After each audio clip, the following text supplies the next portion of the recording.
We move to the next item of business, which is a statement by Nicola Sturgeon on the Edinburgh Agreement. The Deputy First Minister will take questions at the end of her statement, and there should therefore be no interventions. I call on Nicola Sturgeon, Deputy First Minister. You have about 10 minutes. Thank you very much, Presiding Officer. I am very grateful for the opportunity to make a statement to Parliament today on the Edinburgh Agreement, signed by the First Minister and the Prime Minister on the 15th of October. The Edinburgh Agreement is a watershed moment in Scotland's Home Rule journey. It paves the way for the most important decision our country will make in over 300 years, and crucially, it ensures that Scotland's referendum will be designed and delivered by this Parliament. The elements of the agreement between the two governments are set out in the memorandum published on the 15th of October. The governments are agreed that the referendum should have a clear legal base, be legislated for by this Parliament, be conducted so as to command the confidence of parliaments, governments and people, and deliver a fair test and a decisive expression of the views of the Scottish people, and a result that everyone will respect. To put beyond doubt this Parliament's competence to legislate, the governments have agreed to promote an order under Section 30 of the Scotland Act 1998, which will require the agreement of both this Parliament and Westminster. The proposed order will allow a single-question referendum on Scottish independence to be held before the end of 2014. Once the order is agreed by both Parliaments, the Scottish Government will bring forward legislation setting out the date of the referendum, the franchise, the wording of the question, rules on campaign financing and other rules for the conduct of the referendum. As the First Minister announced on Saturday, the Scottish Government will also bring forward a paving bill to ensure that all 16 and 17-year-olds can register for and vote in the referendum, should that be the franchise agreed by this Parliament. The Government's proposals on these issues will be informed by our consultation on a draft bill, which took place earlier this year. Today we are publishing the more than 26,000 responses to that consultation, the third largest consultation response in the history of this Parliament, and the independent analysis of those responses. The Government is grateful to all those who took part and to the independent researchers for their analysis. The analysis indicates broad support for the Government's proposals on the question, the timing of the referendum, votes for 16 and 17-year-olds and spending limits. Opinion is split on the issue of voting on Saturdays.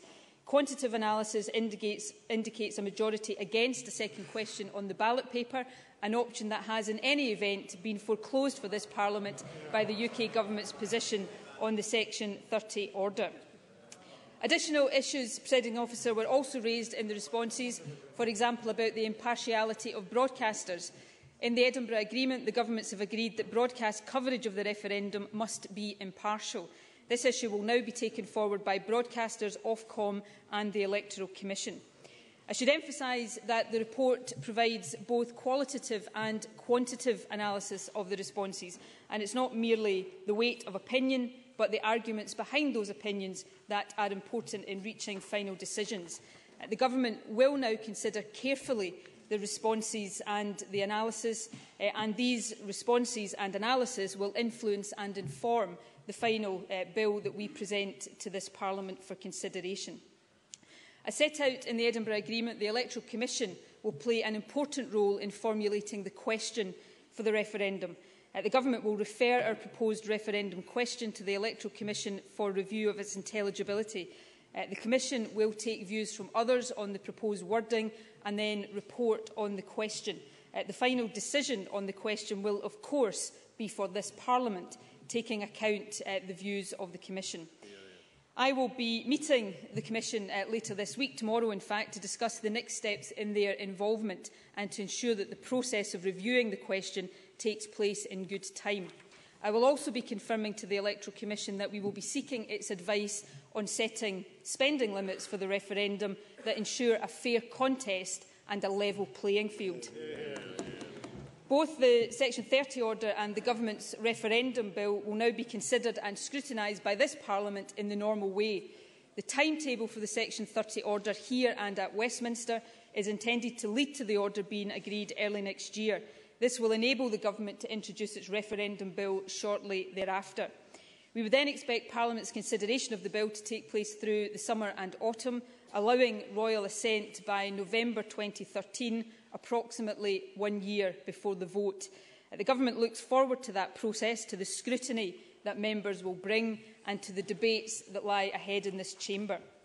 The central objective of the Government throughout the negotiation has been to ensure that the referendum on our nation's future is made here in this Parliament. That approach is consistent with the 1989 Claim of Right for Scotland and with the clear mandate won by the Scottish Government in the election last year. It's also consistent with the consultations by both governments, which saw Scots by a margin of almost 10-1 choose this Parliament to legislate for the referendum. So while we regret that those who favour a third option cannot press that case as their Parliament considers the bill, we are pleased that the other constraints originally proposed by the UK Government have now been dropped. Another central feature of the agreement, Presiding Officer, is that both governments are committed to work together constructively in the light of the outcome of the referendum, whatever that outcome is, in the best interests of the people of Scotland and of the rest of the United Kingdom. The Edinburgh Agreement itself was negotiated in that spirit, and it shows that governments can work together in everyone's interests while also firmly standing up for what they believe in. That will be as true after independence as it is now, and it points to the potential for a positive new partnership amongst the people of these islands. Presiding Officer, in light of the Edinburgh Agreement, by which both governments have agreed the process for Scotland to achieve independence, I can confirm that the Government has now commissioned specific legal advice from our law officers on the position of Scotland within the European Union if independence is achieved through this process. The Scottish Government has previously cited opinions from a number of eminent legal authorities, past and present, in support of its view that an independent Scotland... Order! In support of its view that an independent Scotland will continue in membership of the European Union, but has not sought specific legal advice. However, as the Edinburgh Agreement provides the exact context of the process of obtaining independence, we now have the basis on which specific legal advice can be sought. The views of these other eminent authorities will continue to be highly relevant, but the Government's position in the Independence White Paper will be based on and consistent with the advice that we receive. Given that my statement today answers the ruling of the Information Commissioner on the existence of legal advice, there is now no need for the Government to pursue its appeal against this ruling in this specific case, and I've asked our lawyers to advise the Court accordingly and to ask that the appeal be dismissed. I should also... Order! This is important. It's been raised a number of times in the Chamber. Please have the courtesy to listen to the Cabinet Secretary. I should also make clear, Presiding Officer, that in confirming that the Government has asked for law officers' advice, I have both sought and received the prior agreement of the Lord Advocate. This statement is therefore consistent with paragraph 2.35 of the Ministerial Code and the long-standing convention on which that section of the Code is based, both of which will continue to be vigorously upheld by ministers. The confirmation that I have given today relates to the particular circumstances of this issue and does not set a precedent. Presiding Officer, I now look forward to the referendum campaign, the most important democratic event in Scotland's long history as a nation. This government will set out the positive case for an independent Scotland. We have an ambitious vision for Scotland as a prosperous and successful European country, reflecting Scottish values of fairness and opportunity, promoting equality and social cohesion. Full home rule will allow us to create an exciting new Scotland fit for the 21st century. We will have the responsibility to find our own solutions to the challenges we face and to build a society based on fairness, confidence, innovation and prosperity. We believe that independence is right for Scotland because it is the only way to deliver this vision, to deliver a better and fairer society for the people of our country. We also believe that a yes vote in the referendum is now the only way to protect the advances Scotland has made with devolution, the social contract which has delivered vital universal benefits such as free university education and personal care for our elderly. Finally, Presiding Officer, the case for a yes vote is based on a simple but powerful and fundamental premise. The people best placed to take decisions about Scotland's future are those who choose to live and work in Scotland. The people of Scotland will now consider what kind of nation they want to be. This government is confident that its vision for Scotland will win the argument and deliver a yes vote in the autumn of 2014.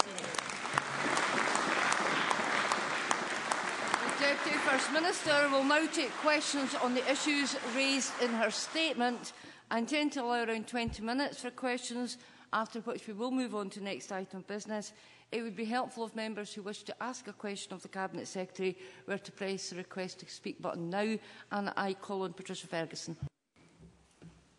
Thank you, Presiding Officer, and can I thank the Cabinet Secretary for advance sight of her statement. I should also say that I do welcome the publication of the analysis of the consultation some 165 days after the consultation ended. Today, an editorial in the Times newspaper said, and I quote, "The Electoral Commission is not, however, just some arm of the Westminster Government to be treated as a butt of SNP abuse.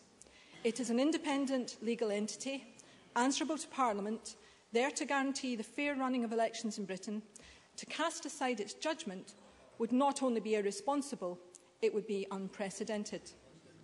Does the Cabinet Secretary agree with that assessment? And if she does, will she take the opportunity today to allay the fears concerning funding that her speech to her party conference created, and indicate to Parliament that the Electoral Commission will be entrusted with the setting of spending limits for the referendum campaign? And if that is not her position, will she explain to Parliament why it is not? Cabinet Secretary. I gave Patricia Ferguson an advanced copy of my statement, as she graciously mentioned.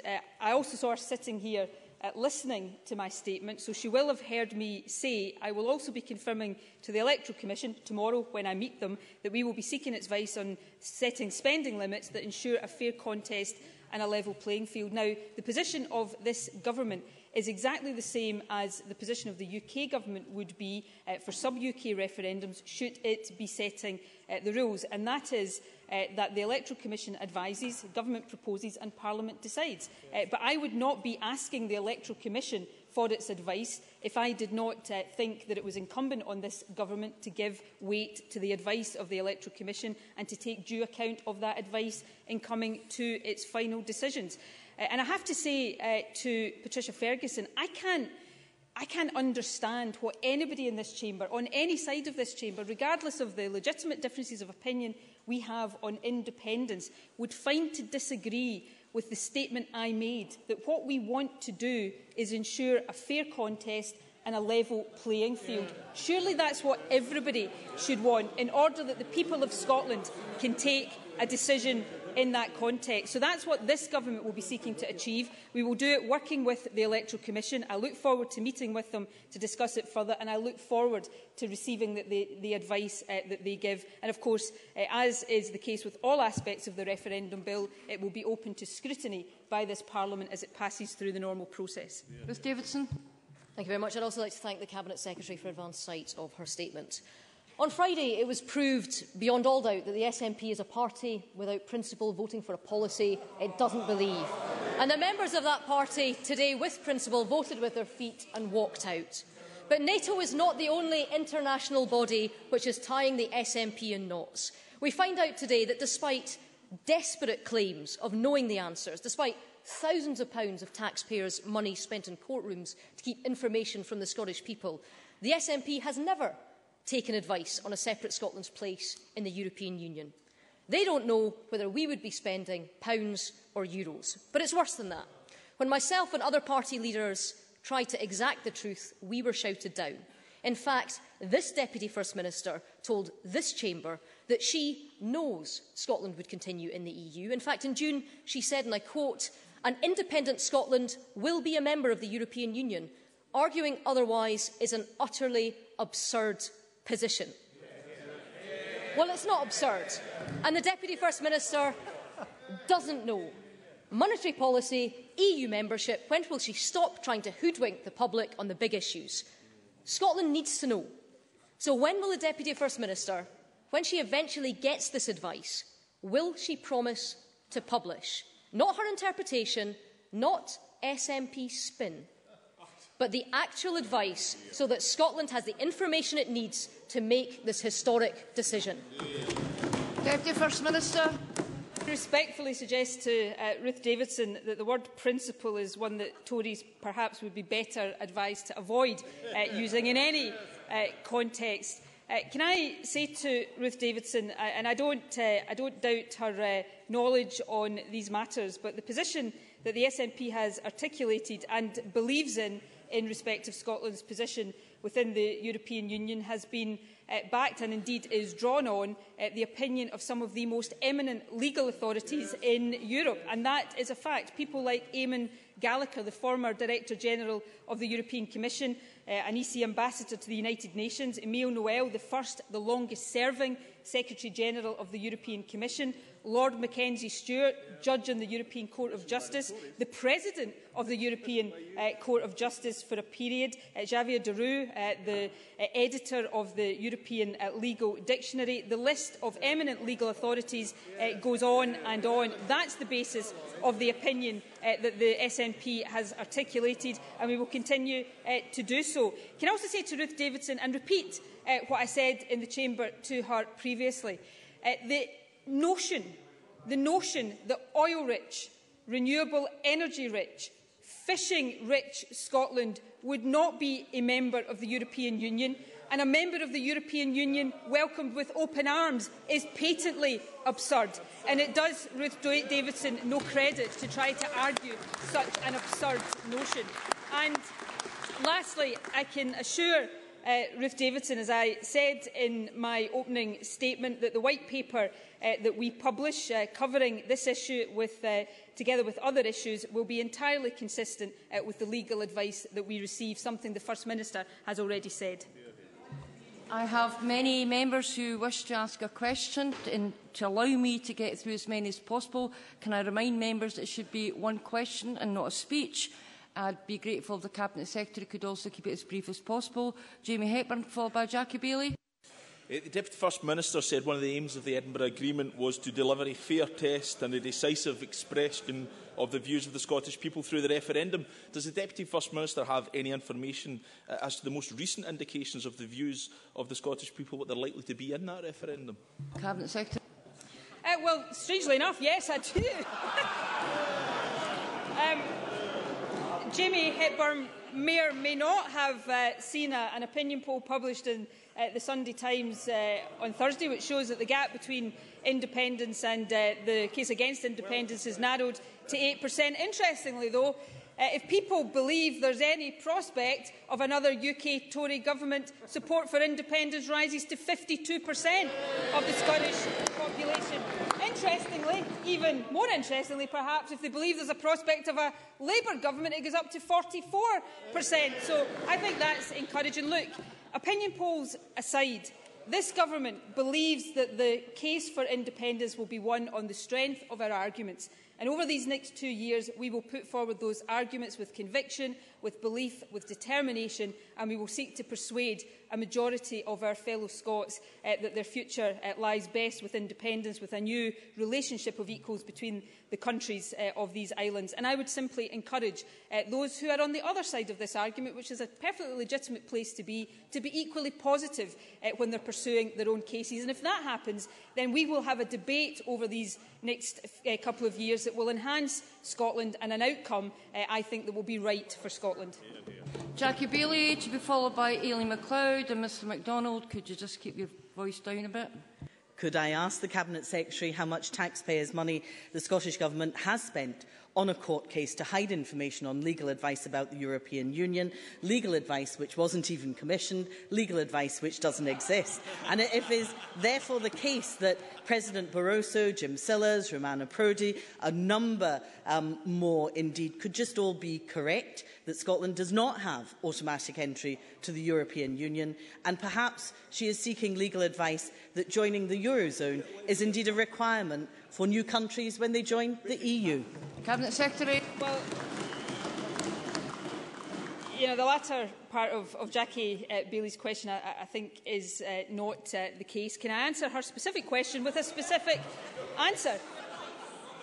I've given the total figure to date in terms of expenses is £3,960. That's £3,300 plus VAT. That's not an absolutely final figure. That figure may change, but that is the figure to date. Can I say to Jackie Bailey and to other members, we took this appeal because we were defending what we consider to be an important principle. In asking for the appeal to be dismissed, we are not conceding that principle. And the principle is this.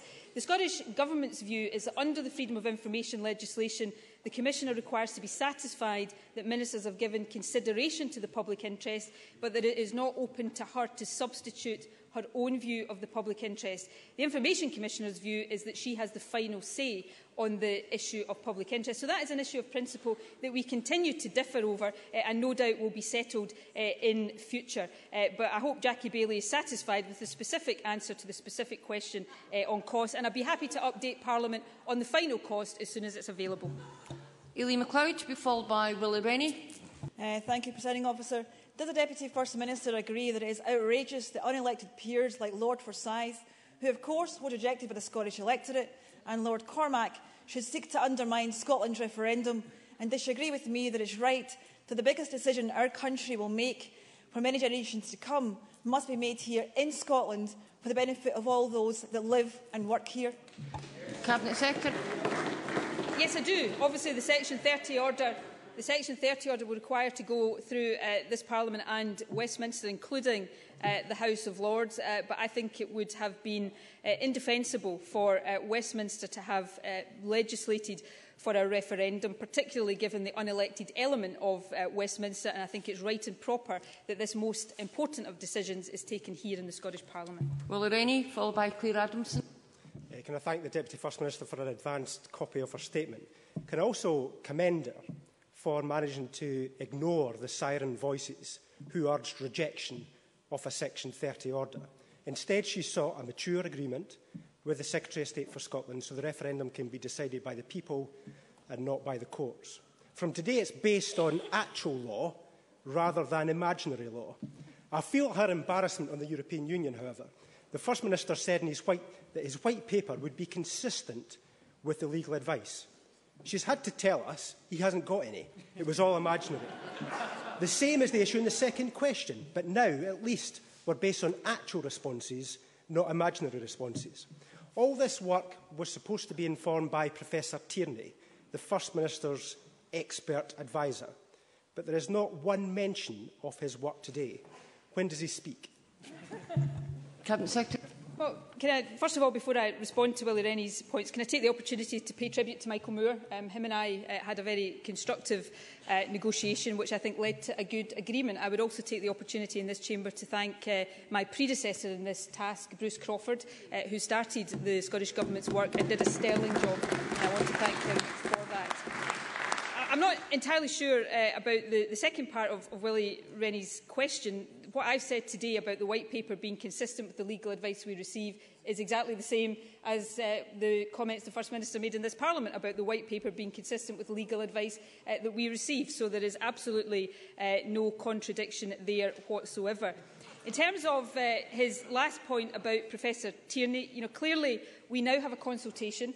We now have the agreement about the Section 30 order. It will be for the Government now to reflect on the consultation, to reflect generally, to submit a question to the Electoral Commission, receive the Electoral Commission's views, and then put its final proposal on the question to this Parliament for final decision. And all of the different views we take into account, and that will be openly shared with Parliament. So I think that is a perfectly acceptable, perfectly robust and absolutely right and proper process that we will now go through. And it will take us to the point of having a referendum bill that this Parliament can have confidence in and ensure that we have a referendum that everybody has confidence in and can respect the result of.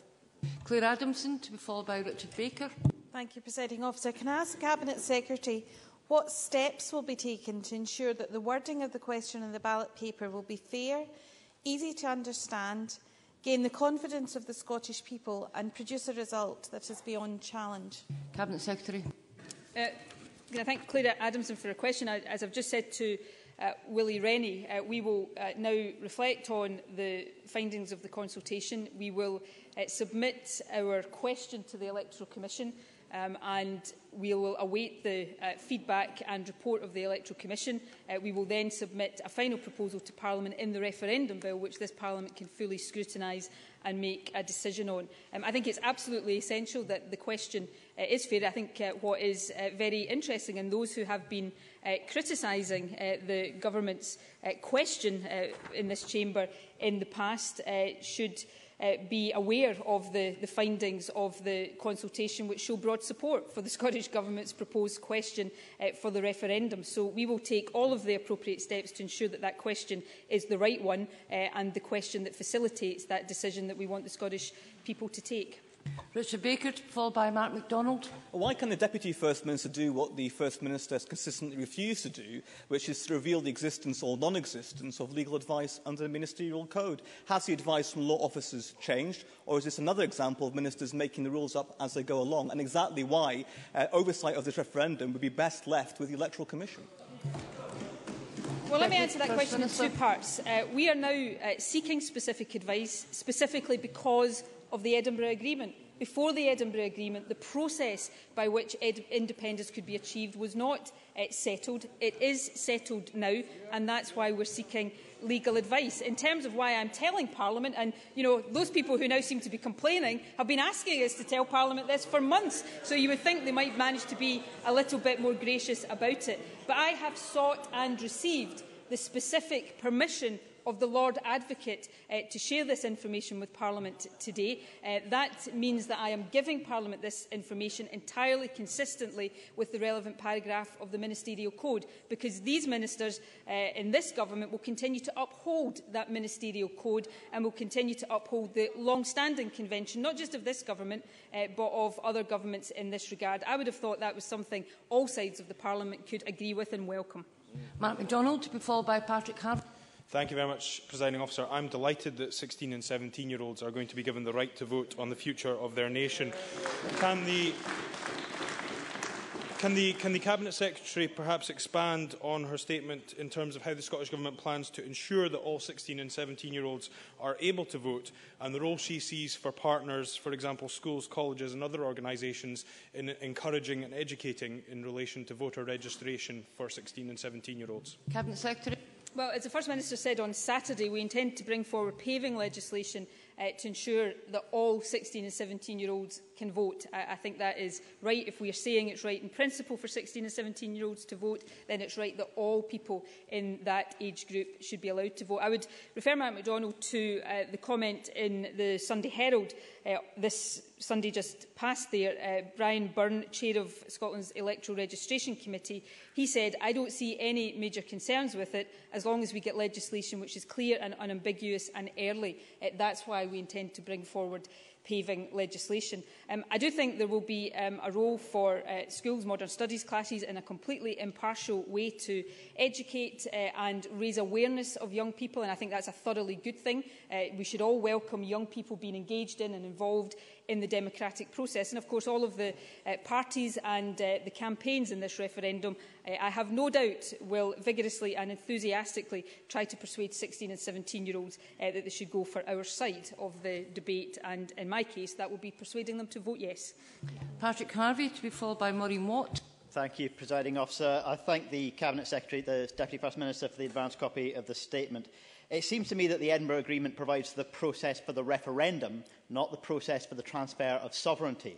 But leaving that aside, if the Government thinks that this provides the basis on which legal advice can be sought regarding whether Scotland would inherit or renegotiate membership of the European Union, doesn't exactly the same argument apply to other international bodies and international treaties, such as the United Nations, such as the European Court of Human Rights, and indeed NATO? Will she seek legal advice on those matters? Cabinet Secretary. Now, refer Patrick Harvie to what I said in my statement, and I think it is worth repetition. This government will uphold the long-standing convention which is enshrined in the Ministerial Code that ministers don't reveal the fact or the content of legal advice. In this one instance, I have the prior permission from the Lord Advocate to tell Parliament that we have now commissioned advice. That permission does not extend further than that. However, as the First Minister has said, the White Paper in all regards will be consistent with any legal advice that this government has. I intend to let this statement and questions run on until all the members who have requested to ask a question have the opportunity to do so. Maureen Watt to be followed by Kezia Dugdale. Thank you, Presiding Officer. I was pleased that the Cabinet Secretary said in her statement that she was going to be meeting the Electoral Commission this week, and I'm sure she will be discussing ways in which we can make sure that the campaigns are equitable and transparent. But so will she join with me in condemning the attempts of the anti-independence parties to undermine the fairness of the financing of the independence referendum? Cabinet Secretary. Earlier on, I think what is most important here is that we have a level playing field. It is not important, and it should not be important to either side who gets an advantage or a disadvantage. Neither side should have an advantage or be at a disadvantage. We must have a level playing field. We will be seeking advice from the Electoral Commission about how spending limits are set to ensure that level playing field, and I would hope that's something every member in this chamber and all sides of this debate would support. Kezia Dugdale to be followed by Margaret MacDonald. Thank you, Presiding Officer. Could the Cabinet Secretary tell the Chamber what deadline Craigforth Consultancy were given to provide the Government with the analysis of consultation responses, whether that deadline was met, and crucially, when did she first see the analysis document? Cabinet Secretary. Well, the important thing with any analysis is that it is properly and robustly analysed. This was a consultation that received more than 26,000 valid responses, actually 30,000 responses. Of course, some of them were discounted because they were anonymous. The Government received the final draft copy on the 12th of October. I saw it at the end of last week, and we're publishing it on the first day back after the parliamentary recess. I think that is absolutely right and proper. And can I say again that yes, we have concluded the Edinburgh Agreement, which again I would hope people would welcome, but this consultation will now inform the decisions that this Parliament takes, because with one exception, the issue of one question or two questions, the Edinburgh Agreement does not close down any other issue. It simply transfers the legal power from Westminster to this Parliament. So this Parliament will take the final decisions. Those final decisions will be influenced by this excellent consultation. Margaret MacDonald and finally Jim Eadie. Thank you, Presiding Officer. I appreciate the Deputy First Minister's good intentions, but can I tell her, as an old lag from the first referendum on Scottish Assembly it was, there's no such thing as an even playing field. For example, she herself said that from now on in, the campaign will run. When do we start putting the monetary restrictions on it? And when do the restrictions on broadcasting go on? Because there's two styles of broadcasting. The one that is knowledgeable and is aimed at Scottish viewers, and the other that's aimed from the United Kingdom at Scottish viewers and beyond. So I suggest to her that it's not just all downhill, and I think she should tell us now when the monetary restrictions go on as regards campaigns. Cabinet Secretary. Was specifically laid out in the consultation. The Scottish Government's proposal is 16 weeks before the vote. That's longer than has been the case previously. The previous timescale was 12 weeks before the vote. The Electoral Commission has previously recommended that be extended to 16 weeks. So that's laid out in the consultation, and Margaret MacDonald can read the response and the analysis of that for herself. I think she's right to raise the wider issue about the period between now and the start of that 16 period, not just in funding, but also, crucially, in broadcasting impartiality. And these are issues that I'm happy to say to her today that I will discuss with the Electoral Commission when I meet with them tomorrow. And I'd be happy to discuss these issues with Parliament further at a time after that discussion has taken place. Jim Eadie. Thank you, Presiding Officer. As we move from the negotiations over process to the debate about the future of Scotland, will the Cabinet Secretary explain how every household in Scotland can receive the balanced information that is required to allow people to make an informed choice on what independence will mean for themselves, their families and their communities? Cabinet Secretary. Well, the Scottish Government, as members are aware, will publish the White Paper on independence next autumn. That will set out the perspective for independence and will be available for everybody who will vote in the referendum to consider, to look at and to use to inform their decision. I can't speak for the other side of the debate, but I can certainly speak for this side of the debate when I say that we will set out the case, the powerful and overwhelming case for independence in detail, clearly, and in a way that I think will convince the majority of Scots to vote yes in the autumn of 2014. That ends the statement from the Deputy First Minister on the Edinburgh Agreement. We have a point of order from WILLIE RENNIE. The Information Commission has just stated that the costs set out by the Deputy First Minister, the cost of the legal challenge on EU advice, does not include the taxpayer-funded legal costs. Can the presiding officer advise me? Excuse me, can we have Mr Rennie's microphone on? Is your card in, Mr Rennie? I wonder if you would maybe hop over to Liam's seat. Thank you. Can we get the microphone and thank you? Yeah, okay. For clarification, I'm told that the Information Commissioner has just stated that the cost of the legal challenge on the EU advice just stated by the Deputy First Minister does not include the taxpayer-funded legal costs. Can the presiding officer advise me on whether the Deputy First Minister can be given the opportunity now or later on this afternoon to clarify the costs that she has just outlined? Deputy First Minister. I'm happy to provide full detail on this to Parliament as soon as we have a final figure. Willie Rennie will have heard me say that the figure I quoted was not a final figure. It is also the cost for the Scottish Government's legal costs. But as I said in my statement earlier on, I will furnish the full details of this to Parliament as soon as we have that final figure, and I'm happy to circulate that to all members. Thank you, Cabinet Secretary.